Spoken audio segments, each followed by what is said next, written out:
And as a kid, when your gut says like, why are they fighting? Why are they fighting? And they're like, we're not fighting. We're fine. Everything's fine. We're not fighting. Hate or that. when, or mom's drunk and you're like, Mom, I don't think you can drive. Yeah, I can. Everything's fine. You start just going, well, everyone's telling me I'm wrong. So I just must be crazy.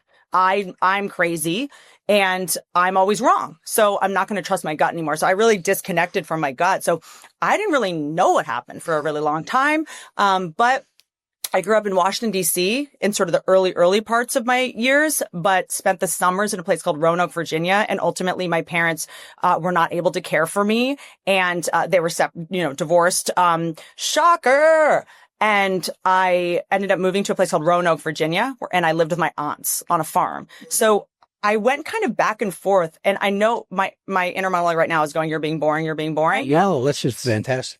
But when I talk about this, I didn't realize how many people were raised by people who weren't their parents, that were sent to live with their grandmothers or their aunts or their uncles, and something, thank God I got to live out in Virginia in a rural place for a million reasons, but I got to live around horses.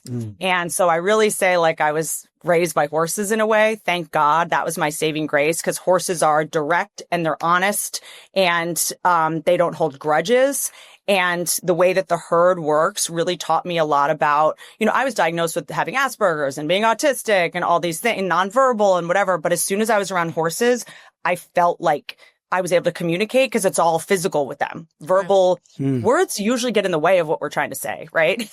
And I learned to say what you mean what you say, don't say it mean. And I learned how to actually communicate in an honest way, because I grew up in, we're fine, everything's fine. Not like, and I never, everything felt like opposite land for me.